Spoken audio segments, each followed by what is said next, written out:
Hey friends, welcome back. Today is another conversation that I had a few months ago with a dear friend, Angela Ditch. She is flowtribe.ca and she is a flow coach. So she really leans into how to use the flow state in your business, not in the sense of quote unquote the bro type of flow where it's like action, push. This is really feminine, where it is, connected to the body. However, the conversation that her and I had was around human design, how to use human design in business, and looking at the 2027 shift through my perspective. This may not be your perspective or Ra's perspective, but humans have been on this earth plane for millions of years. And yes, we go through shifts every 411 years. And we are in a shift, we are in a squeeze. So it's to be able to look at the future through a lens that isn't filled with fear. All right. So I hope you enjoy this conversation. If you want to connect with Angela, you will you'll recognize the softness and kindness in the questions that she's asking. And you can pop over to her website. I'm going to have it all in the description here. If there's something that you guys want to have a conversation about, drop it in the comments and let's open up a whole ton of dialogue on this particular human design channel where we can open up health, wellness, relationships, everything in the aspect of human design. All right, enjoy. Please share your comments below. And if you want to connect with Angela, her information's down below. Thank you. Have fun. Welcome to the Radical Flow podcast. My name is Angela. Radical Flow is flow that's on a mission, and that mission is to create a much better reality for us all. Welcome to another episode in our Conversations in Flow series. Today, my dear friend Leann Wolff is joining us. Now, I first met Leann back, I believe it was mid-2012. I remember her coming to one of my early breathwork offerings. Now, the group she was in had a wonderful, expansive, and activating experience. And when it was done, as everybody was packing up, Leann came over to me and asked if I'd ever heard of human design. And if I had, what did I think about it? Well, I'm sure she could hardly shut me up because I had just had my first reading in May of that year with Terry Stone. I recall it well. I'd been traveling and teaching between Vancouver and Grand Prairie, and while on my way home, I had the phone session with Terry in the parking lot of Starbucks in Cochrane, Alberta. Basically, Terry shared that 99% of my thoughts, emotions, fears, and pressures were derived from the collective, and that all I really needed to do to navigate my life was to ask myself yes/no questions and respond in the moment from my sacral, guttural uttering of uh-huh or not even words. Now, I was completely fired up with excitement after this reading and blown away because as Terry described me through this lens, I felt more in love with myself, more accepting of my own nature. It was like full-on permission to just be me, not really realizing that I thought I needed that. Well, a few hours after that reading, I'm driving up Highway 22 on my way back to Grand Prairie. And I came upon a string of vehicles all bunched together, but nobody was passing. It was a really straight road and you could see for miles. And suddenly my whole body was riddled with fear. And I could hear myself thinking, is this a premonition? Is something bad going to happen? And then I heard Terry's voice in my head. 99% of all thoughts, emotions, fears, and pressures are derived from the collective. So is it possible that I drove into this energy and that maybe it might be coming from the cars nearest the front? And then I remembered to ask my sacral. So I leaned out into the other lane. I asked myself, can I pass? And I got a fiercely strong pulled out, foot to the floor, and passed all 8 vehicles with plenty of room to spare. And then a few minutes later, my nervous system returned back to normal and I kept on my way. It's a pivotal tool. Now back in this breath room a few months later with Leann, and I'm learning that she is embarking into the study of human design and was excited to bring it to the area. Well, Leann did not disappoint. She not only studied every aspect known to the human design system, she embodied it. In fact, I think it's safe to say she mastered it by living her design in the most authentic and unapologetic way. And not only has she inspired thousands of people to see themselves and their potential through this lens, she's explored way beyond it. Her YouTube channel is loved by thousands of subscribers, and she enjoys coaching people from all over the world. Known as a vision and alignment coach, Leann helps transformational leaders, coaches, and service entrepreneurs to build a Monopole premium offer. Now, don't worry, I'll get her to explain what that means. And in doing so, this brings their personal energy and business energy into alignment with the magic that's within them so that they can earn, play, and experience life without burnout or distractions. Now, at the risk of making this the longest introduction ever, I still have a little more to share. In addition to this specialization, Leann is also a serial entrepreneur. Whether it's running her cattle ranch, developing, producing, and marketing products, or teaching, speaking, and coaching, Leann knows how to build a business from conception to profit in a way that aligns beautifully to who she is and what she's bringing forth. Now, Leann and I don't get to see each other that often, but when we do align for a visit, it's usually 4 to 5 hours of deep, all-in conversation that feels like minutes. But don't worry, we won't keep you here that long, or we'll break it into multiple episodes.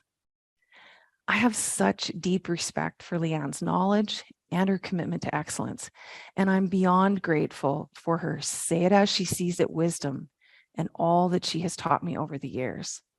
So let's welcome one of my favorite humans on the planet.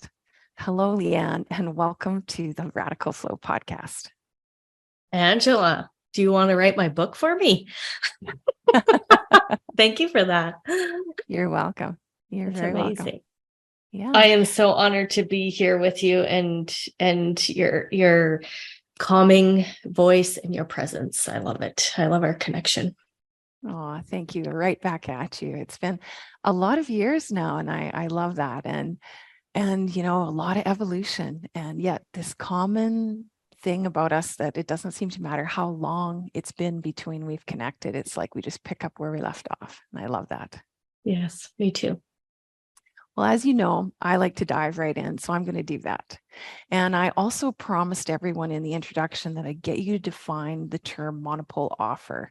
And I imagine you're going to need a little context for that. So could you get us started by just sharing what you do and what that term means? I can do that. So along my way learning human design, I am a typical 1-3, meaning I love to investigate. So like you say, I've researched absolutely every aspect of human design. And the aspect that I really leaned into was the business aspect. And I was watching all of my cohorts in classes, try to come out of all of the learning and then build a business, and they were failing. So I asked the question, like, what is it that is missing? And what I heard was a monopole offer, meaning one centralized focus in the business, one centralized offer. And then from there, the spin-offs can happen. So the marketing material all will lean back into that main offer. The smaller self-study courses or passive income streams will come off of this one centralized focus. And why monopole came up is because when you look at the human design system, this was one of the things that Ra talked about, is that we have a monopole. We have one centralized magnetic field that is holding us in this illusion and also holding the illusion together for us. So once that focus can happen and you can lean into that monopole, now business becomes simple because it's not about throwing spaghetti against the wall and hoping something sticks. It's about always coming back to this centralized space and then leaning out from there, and then coming back to the centralized space and leaning out from there. So I see it as that torus field of energy that keeps returning back to that monopole. And again, the business needs this, you need this, I need this, all humans need this. And I'm also a flat earth believer, and Earth needs this one centralized North Pole that allows us to magnetize the illusion in our business, our reality, and Earth. Wow. What a great description. I love that concentrated idea of that centralized torus field. It feels super coherent, really anchoring. So often I also experience when I'm coaching that people are ungrounded in their ideas, and it feels like this, what you're talking about is literally an anchor point. I love it. In some of our long lunch dates, which the waitresses know as well at a few restaurants, because we come at noon, we leave at 5. You've alluded to an evolution of the way that things are moving. And in that evolution, you've talked about the strength and the power of the entrepreneur, the entrepreneurial spirit, the way in which an entrepreneur operates, and the growing development of that. Can you explain to us, first and foremost, where this idea came from for you, and what, just flesh it out a little bit? Sure. So in human design, Ra talked a lot about these, like their epochs.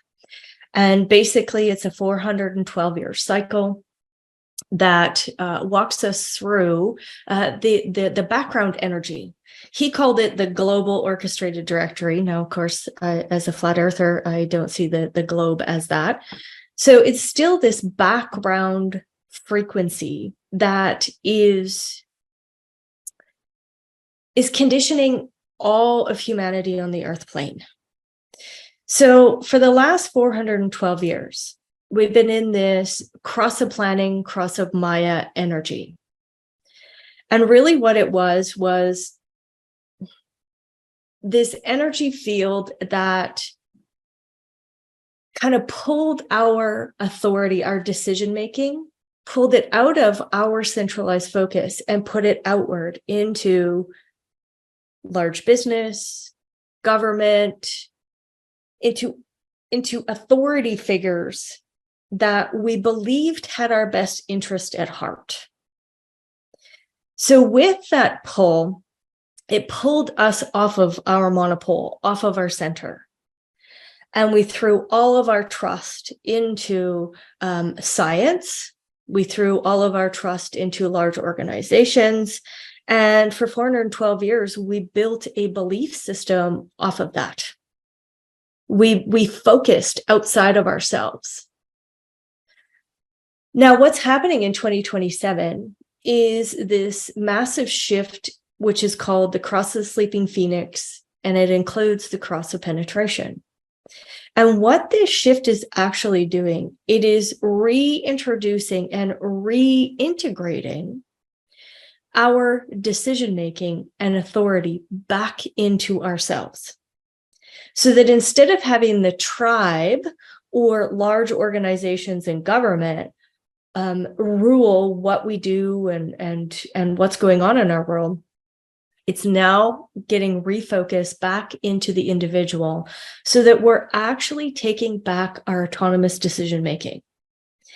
And with this, what's also happening, and we are watching this, I witness all of this, Angela, you also do as well, is these large organizations are starting to crumble. They are witnessing the revolution that is happening, where the individual is standing up and saying, I don't know if I can trust that you have my best interest at heart. And it's really risky to be an employee where tomorrow your paycheck relies on these organizations, but we're watching them crumble. And tomorrow they might just say, nah, we don't need you anymore. So this uprise of this new capitalistic world is happening, and it's entrepreneurial based, where coaches, consultants, contractors are all coming onto the stage because they are ready to take the risk and move it from those large organizations and place it back into their autonomous, integrated decision making. And what this does is it helps us, instead of try to time manage, now we get to go back into energy management. That decision making through human design, the strategy, the authority, the decision making strategy allows us to tap into our energy field and then move forward with the truth of the internal centralized monopole. Is this movement correct for me? Is it not correct for me? Is this job correct for me? Is this contract correct for me? And really tapping into those cyclical movements, those connections, and reintegrating our spirit inside a new, intimate, even though it looks like it's not intimate because we're all contracting out, there's a new intimate society taking place where entrepreneurs are getting together and operating their own businesses in these communities.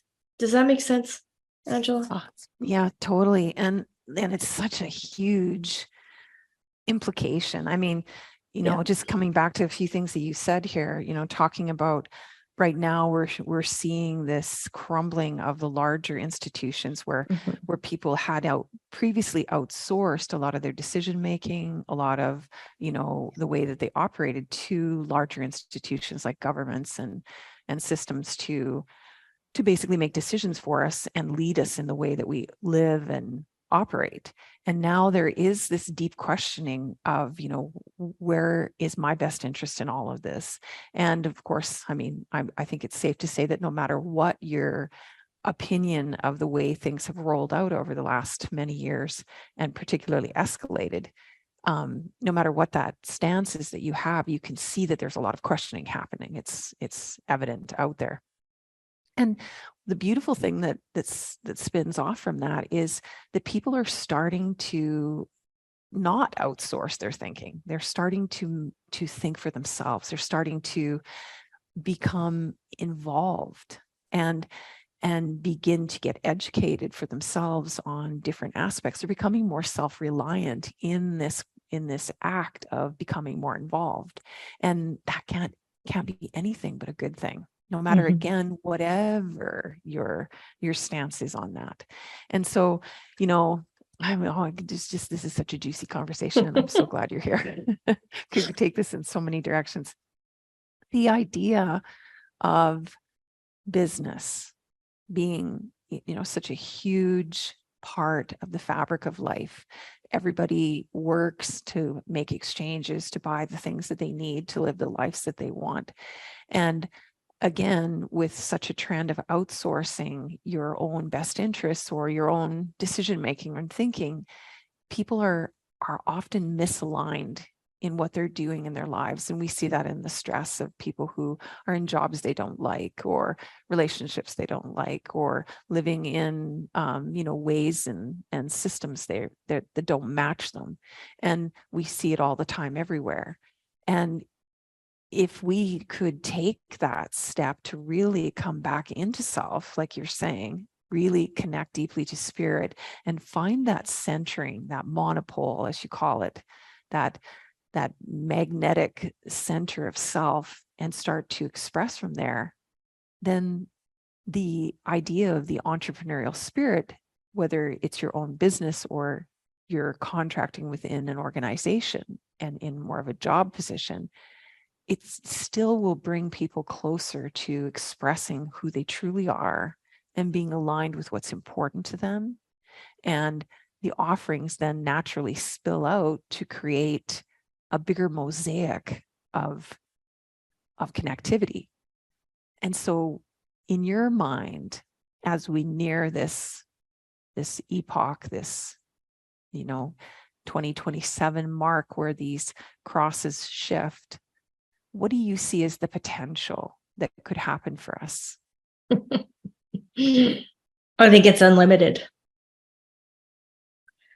I truly think that, like for 412 years, the fear of extinction, right? This fear of, if I don't have this, then I can't have that. If I don't do this, then I can't have that. How I see it is now when we tap into our intuition and really understand that the consciousness field has every potential available.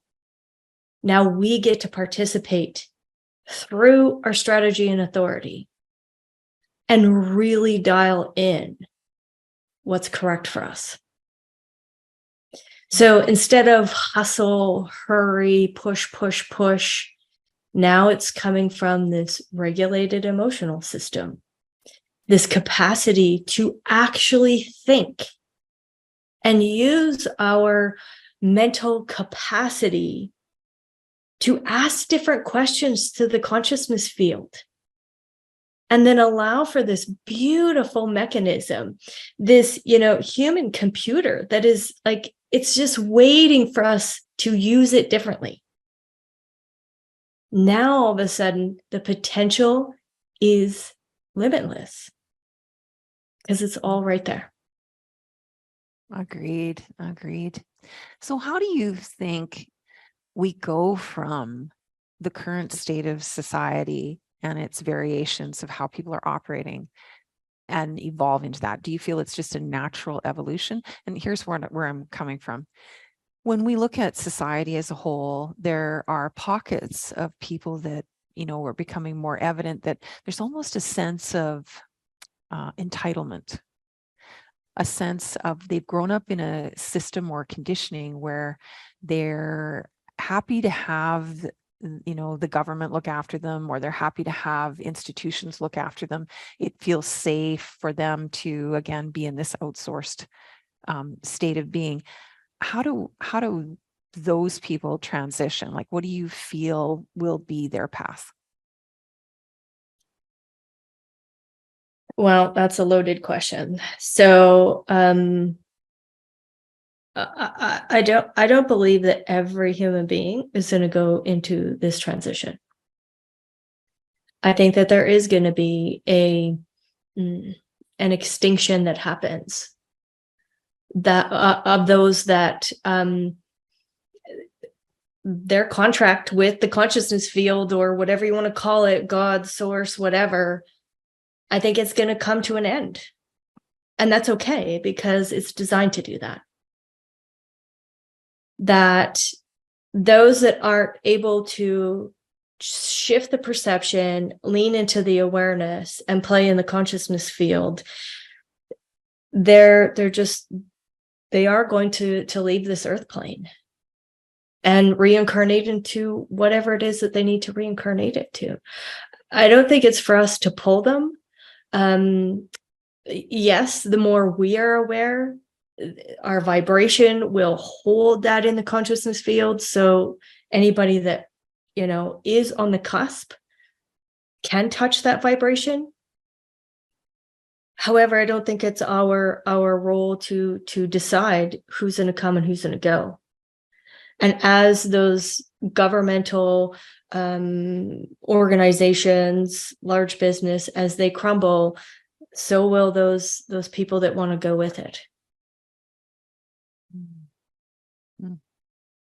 Yeah, there's always been that philosophy that, there's a tipping point where, enough people vibrate a certain way that it takes kind of hold and becomes a supportive environment for others as well.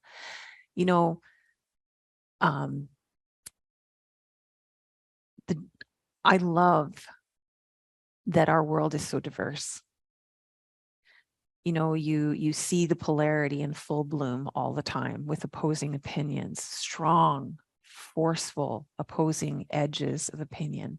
And it creates that dynamic, and it's got the fuel to spark creativity and innovation and change and questioning and debate, and these are all such really healthy things. It would be really weird if everybody thought the same. It would be very, very unusual. And those who, again, and I'm certainly not picking on anybody, but those who tend to be more reliant on being in situations where they feel that care from the bigger governmental, the more socialist kind of concepts, as if you're talking politics. Those people who lean more toward that, there is a place for the care of humanity. There is a place where we do take care of people. And you have to wonder, I don't know, let me put it to you this way. Me being the eternal optimist, right? You know me, I'm the eternal optimist. And one who is constantly seeing a potential or a possibility for things to really get better in our reality. It feels to me like lenses like what you're teaching through the human design, the gene keys, Colby's. There's so many different lenses out there, Enneagram, that help us to see ourselves through a clean lens of our nature, and help us to, stop that comparing with the rest of the world or trying to become the same as the advertising has tried to convince us is needed. And the more that we can encourage people to look at themselves through these lenses, the faster they're going to fall in love with their own natures. And, bringing people back into connection with true self, with true expression, it allows for a much more harmonious, much more balanced community. And so again, being the eternal optimist, I wonder to myself if for some of the people who have become accustomed to wanting the world to take care of them, who are fearful to think for themselves, or who are afraid to embark out and take risks, I wonder, if more environments or more opportunity to see themselves more clearly wouldn't help that evolution. Definitely, it definitely would. And again, I don't know who's supposed to come and who's supposed to go. So I just do my work and hold my vibration, and those that are on that tipping point and ready to see something different, they will show up. Those that are not, they will go down with the energy field that is no longer going to support the background frequency. And I totally get it. I totally get, like, the care of others is still built in to this new evolution. However, it's going to look different. It's just going to look different. It's going to be a different intimacy versus a leading with an iron fist. It'll be a different, intimate caregiving practice that happens. Mm-hmm. Yeah, beautiful. Yeah. One of the things that in my own work that I'm loving and leaning more deeply into is the melding of flow states and business. Because when we're able to truly understand that a flow state is not just peak performance, it's not just feeling better, performing better, feeling better. It's also a pathway of transformation. So it's a way in which to actually see yourself for what you're currently conditioned to do or be or react to be able to see that and to be able to hold that with love and compassion and non-judgment, and then look for a more optimal or a better or a more evolved way of being that starts to resolve your struggles, to let go of your stresses, to heal your wounds, so to speak. And And so that flow state is not just a way to get yourself into brain states and ways where you're connecting into the bigger picture. You've got heightened pattern recognition, you've got innovation, creativity, new ideas, heightened productivity. All those things are products of entering into flow states. But it's the conversion of the current conditioning into evolved and new, fresh ways of seeing yourself, seeing your contribution, and seeing the world as a whole. So it's a massive path of evolution.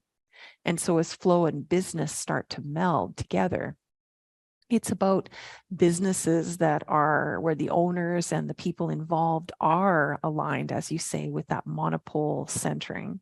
So they're showing up, they're in alignment with what they're doing, they're in alignment with what the company is doing, with what the offering is to people.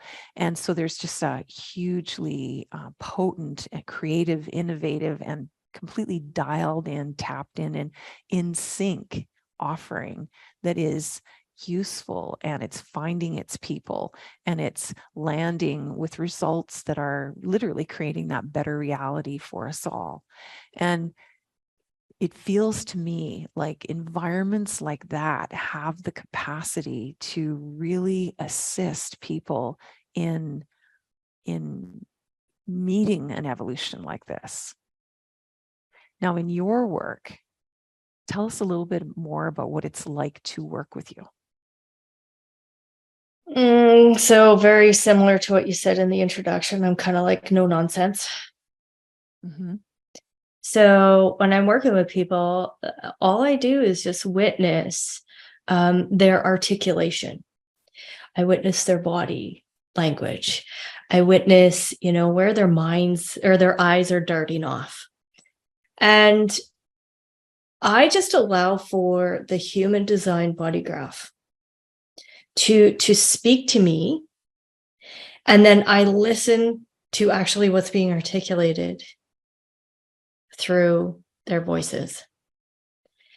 And as they're talking and as they're walking through and building their businesses and leaning into, overcoming the trauma, doing all of the things, I show them what is your nature and actually what is the aspect of the conditioning, so that they can begin to decipher this.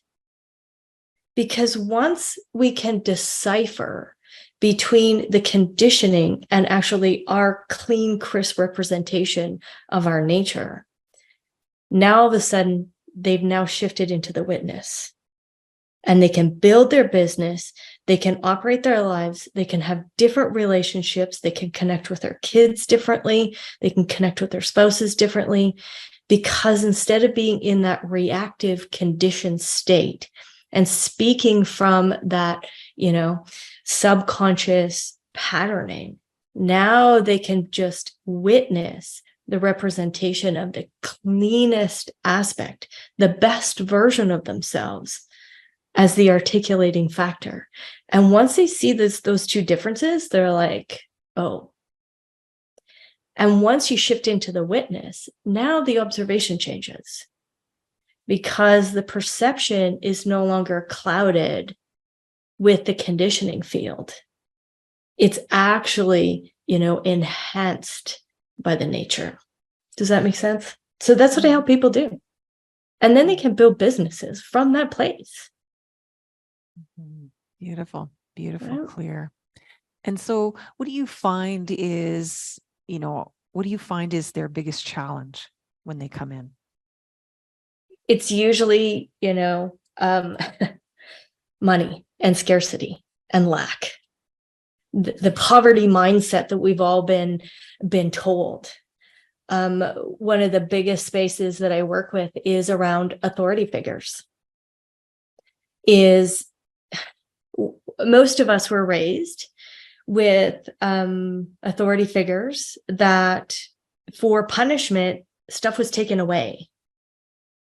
So the minute stuff's taken away, then it's like this lack mentality. If you don't conform to the behavior that I want, I'm going to take stuff away. And that's how governments work. That's how large businesses work. That's how it all works. So once we can go back into that space and recognize nothing can be taken away, everything is available. Now the shift into the abundance can start to happen. That, the control mechanism was to take it away.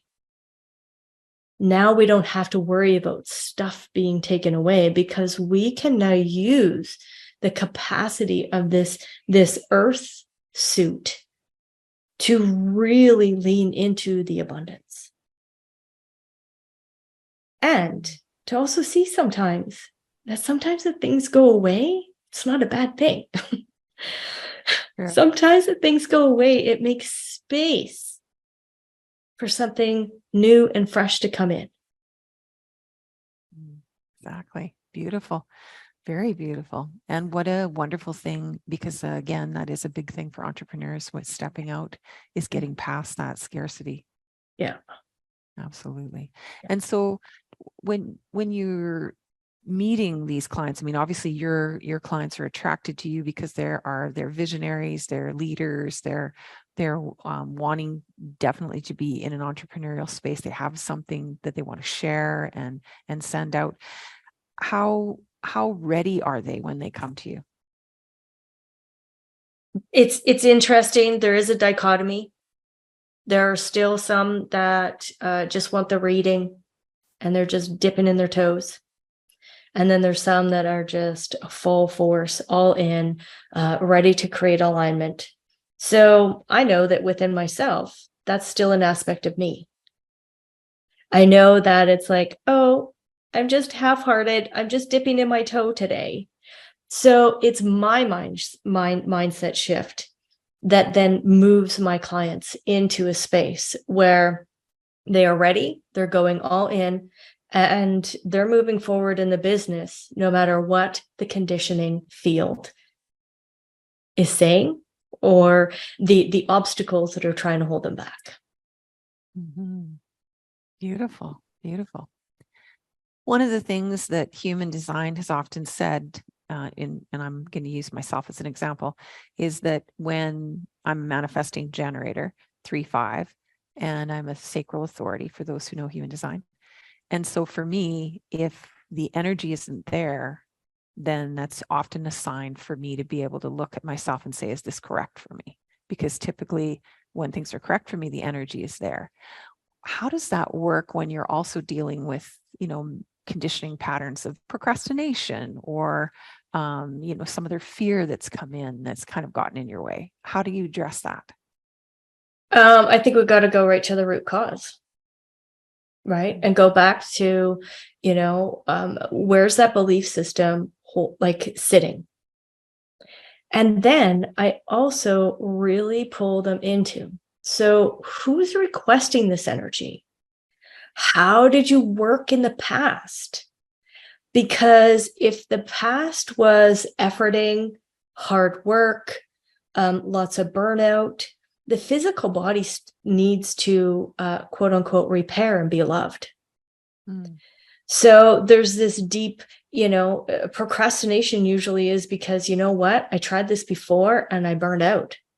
So then all of a sudden there's no energy there because the subconscious mind is saying, you know what, we've been there before. I'm just trying to keep you away from burnout again. So I help them really go to the space of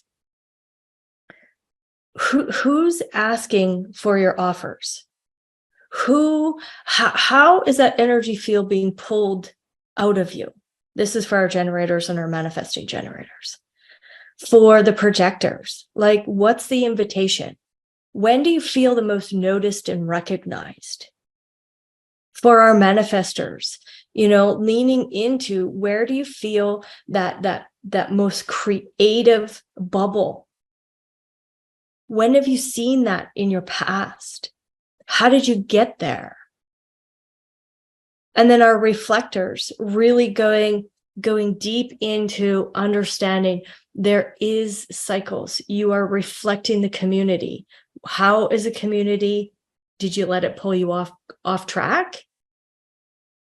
And if you did let it pull you off track and now there's procrastination, let's just go and pick that apart so that we can see it. Because 98% of the time, it's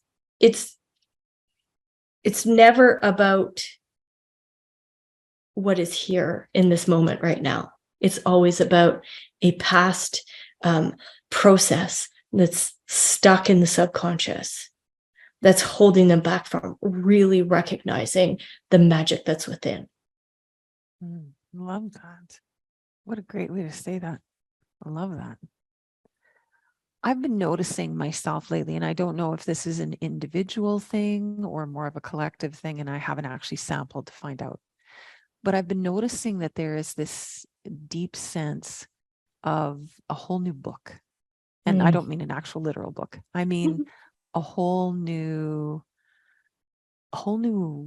way of being, a whole new way of stepping forward.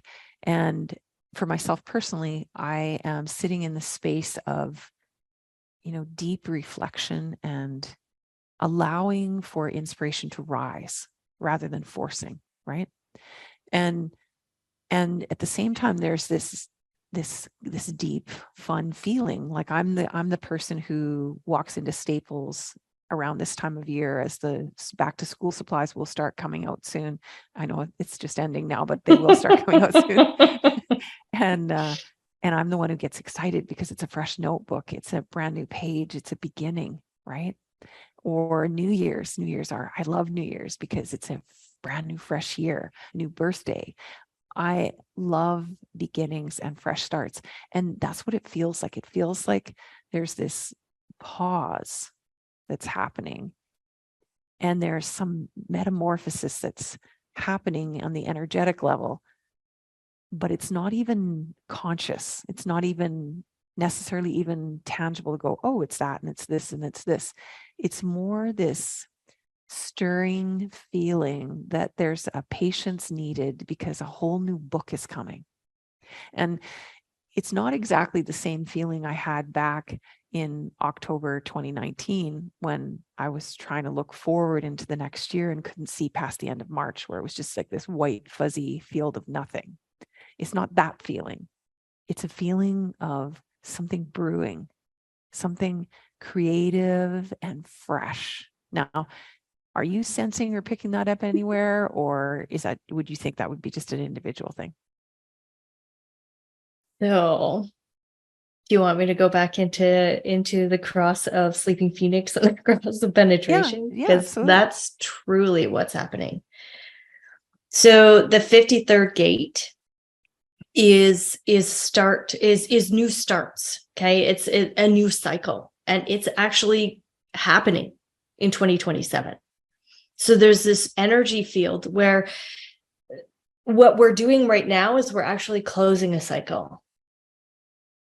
But what we're doing in 2027 is opening a brand new cycle. And abundance is patient. And patience creates abundance. And that's also part of 2027. Where hastiness pulls us into lack and poverty, patience opens up abundance. So spirit is abundant. And that's where we're going.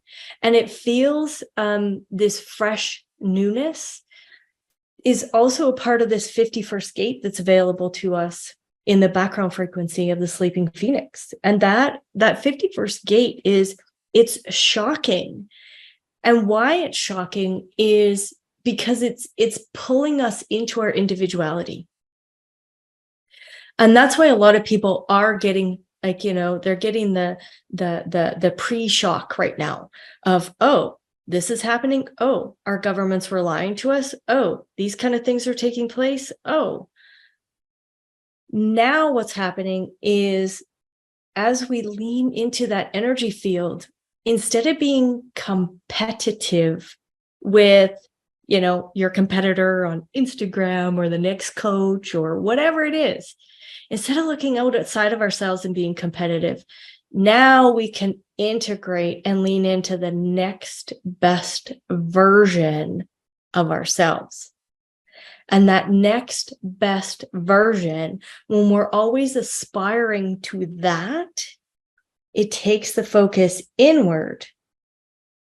And there's a patience aspect that is required there so that we can step into that, reintegrate, and be in that moment. So everything that you're feeling is this new energy field that's opening up for us. And it's exciting. It is a new chapter. It's the next 412 years. Like, how exciting. That is exciting. And it is interesting too, because, well, you've known me a long time, and patience wouldn't probably be a way you would describe me. Right? Rammy was what I was referred to as a kid. And excited. Like I get really into things, and then I just forge ahead full speed. But this patience is natural. It's almost like, again, that monopole. I love that word. It's this feeling of being at the epicenter of a bubbling brook, and, where water is coming up and out of the ground, and it's just free flowing. And it's a feeling of allowing, it's a feeling of creativity. There's a lot of creative ideas coming, but they're not all for me. It's like the ideas come, but it's still not a correct action. I could come up with ideas all day. Brainstorming is my jam. But it's, I don't know, there is a deep, deep, deep, lovely, nourishing patience to it. I guess if I were to, as we're talking, it's kind of coming to me, but I would articulate it as it's a deeper integration of the nervous system. It's like anybody who's been alive on the planet for the last few years, particularly, knows what it's like to have your nervous system continuously pressed into high alert. And, that gets a little bit old after a while. It also provokes up an enormous amount of conditioning to face in your conscious mind. And so if you've been a person who has tools to do that, then you've dealt with a lot of stuff, right? Or you've handled it your best way you know how.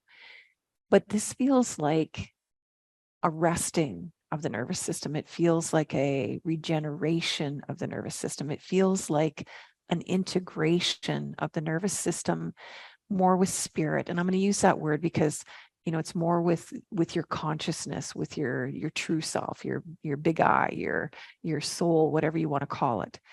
It's more of the nervous system being shared instead of it being this reactionary physiological device that sometimes has these fleeting connections with the bigger part of yourself. It's like a deeper, more merging, more infusion of the whole self through the nervous system. And I love it. It's also a little weird. I won't lie. As a person who's been addicted to the, high energy, fast action, almost a, heightened state of energy all the time, it can feel a little bit like a low at times, but it's not what it is. It's a deep, nourishing relaxation. Now, would that match with the energies that you're talking about? And it also matches your design, Angela. Okay. So if you take a look at your human design, you have the 55th gate, 55.5. Okay. It's in the emotional center. It's actually your Saturn. Saturn is our disciplinarian.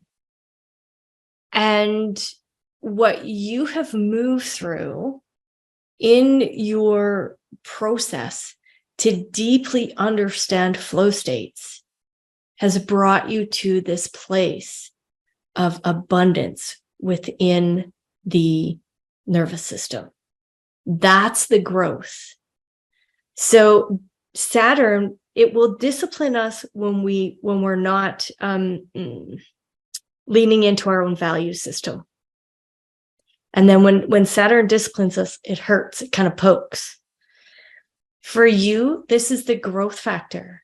As you learn and lean and be in that abundant spirit through practices like breath work, That's the sixth gate. Mm-hmm. And this is this is how you've built your business. And what this tells me is, when we lean into our Chiron return, now you're going to be going into actually your second Saturn return in 2024. These aspects for you, this has been a huge part of your business because that's where the background frequency was leading us into. But this is actually the whole reason why you are here, is to help people understand the nervous system, understand how space and patience creates an abundant area for us to just allow for the nervous system to relax. Mm-hmm. So this is a part of you, and it's a part of the background frequency. Mm-hmm. Well, I, again, being the eternal optimist, which I will admit I was not at for a few moments during the last few years. There was a couple moments where I actually questioned whether or not we were going to make it. But I returned to me. I feel a bigger connection to the whole. I guess that would be the best way to put it. And when I really lean into that, I have this incredible positive feeling that people are going to start clicking into who they truly are at a rapid pace, and that it's going to become more and more seamless and easy the more and more that people step up to do this. When people come to work with us, again, like you said, sometimes they're just dipping their toe in, they're curious, and sometimes they're really ready to, get to know themselves in a way that they can evolve and have the lives that they want, that they can really clear away the clutter or, the wobble in how they show up in the world. My mic keeps, I'm gonna have to change my cord here soon. It keeps fuzzing out. I again have such an incredible deep hope for it. And I'm so appreciative of you and your work. I really am, Leann, because you've been walking this path for your whole life in multiple different ways. And when human design came into your world and you studied it as deeply as you have, and I know how deeply you've studied it, but your study has always been a personal practice as well. Like, you have tried it all. You have followed and tested personally your own design in your life and how it works. And every time we do connect, I hear the same thing from you. You're just really deeply, genuinely satisfied and happy with your life because you keep leaning back into your design. And so what you're doing for the world by helping others to be able to see themselves through this kind of a lens, it's so valuable. And it's such a quick way to get into that observer role, to be able to step back and see self without all the judgment, to be able to stop comparing yourself to others and just really own the deliciousness of your own unique self. And so who are you really wanting to work with? Like, who is really gets you excited? So there's a couple things that I want to branch off of here as well. Okay. Just the people that I work with currently and will continue to work with are those that know that deep inside there's this nudge. And that nudge is taking them down a path that they have absolutely no idea what that path is, but they're ready to take the plunge. They're ready to lean in and just trust that they have everything available to them, and that everything that they've done in their lives have brought them to this space. And one of the things I want to just, throw out there and mention is included in this new way of doing business is no longer about manipulative marketing tactics. I just want your audience to really lean into that. Because what human design teaches us is when we actually are and represent that authentic design that is flowing through us. It's, I call it your representation of God. It's your own representation of the source field. You do not have to try to be anybody different. You don't have to manipulate people into coming into your offers. You don't have to manipulate people into, feeling bad about their lives. None of that. It's the authenticity and the emanation of your own genetic magic that attracts the people. And when they are attracted to you, they're all in. And that's why I love YouTube for that reason. Is, people connect with me when they get on a call with me. They already feel like we are best friends.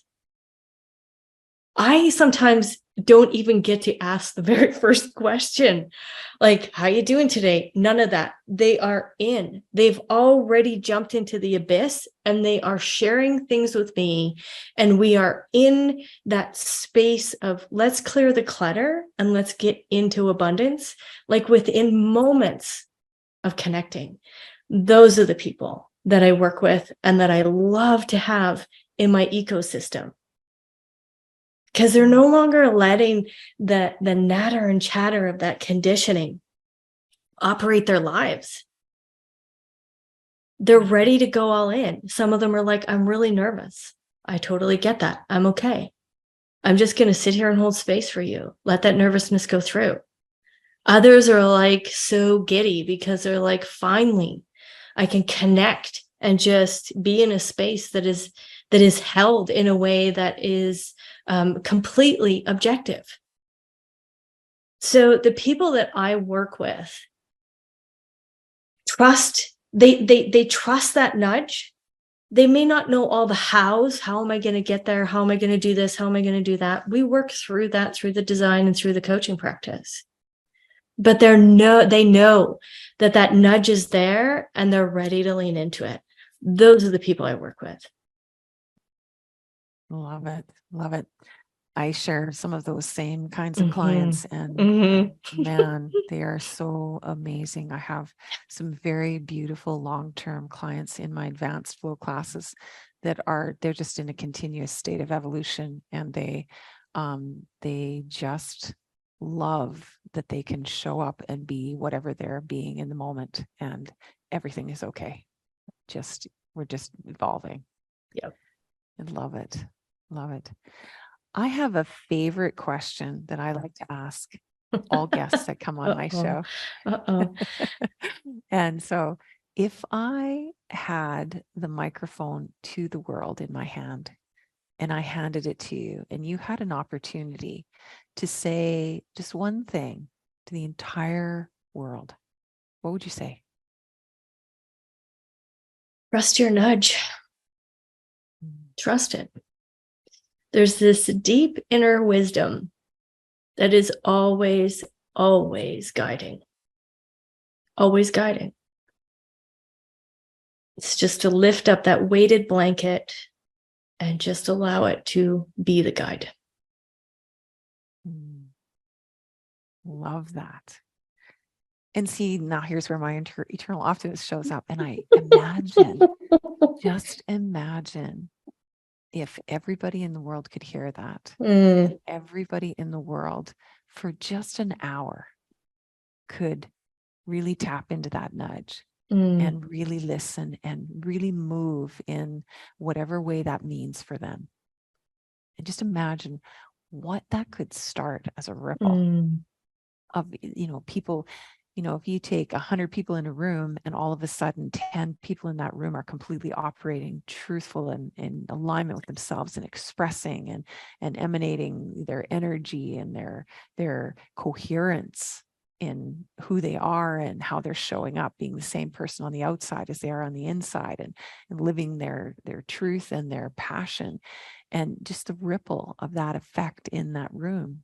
It's really positive. And again, coming from this feeling of this evolving integrated nervous system, and how that nervous system aligns with the flow, is the flow, and how that flow aligns with everything. Yeah. It's just, I don't know, I just feel like we're going to have a whole lot of fun in the next few years. I would totally agree. And imagine if the world could have conversations like this, where it's not about, the good, the bad, the right, the wrong. It is just what it is. And, my conditioned mind wants to freak out and say, these crazy people in the world that are trying to, pigeonhole us in places that are not correct. But I recognize that it is what it is. And what has taken place in the world in the last 4 years had to happen because it's the evolution. And then, having conversations like this around the ripple effect, that's the beauty of it all. And we can just have fun with it. Why not have fun with it? Right. Jeez. Yeah. Sometimes life gets pretty serious, and it does. And then we laugh about it and wonder why. Why did we make that so serious? Yeah. Oh, well, as always, I love chatting with you, Leann. And please tell us, how can people get a hold of you or connect with you? What's the best way? So if you want to learn more about my frequency and what I have to offer, I do have a YouTube channel. It's just Leann Wolff, Leann Woolff. And they can also go to my website at powerofself.ca. And yeah, I'm here. I am not a sales pitch kind of girl. I let you feel my frequency. I know what I can do. I know the space that I can hold for my clients. And do you want to trust the nudge? That's all I would ask. Do you want to trust the nudge? Beautiful. Awesome. Well, thank you again for coming on to the podcast. And we kept it, I think, pretty close to an hour, maybe a little over an hour. I sure wanted to go more. I know I was too. And I was like, Angela, try to put a limit on this. Yeah. Okay. So thanks again. And to everybody listening, thank you so much for listening to the Radical Flow podcast. It always means the world to me. And until next time, we'll see you in the flow.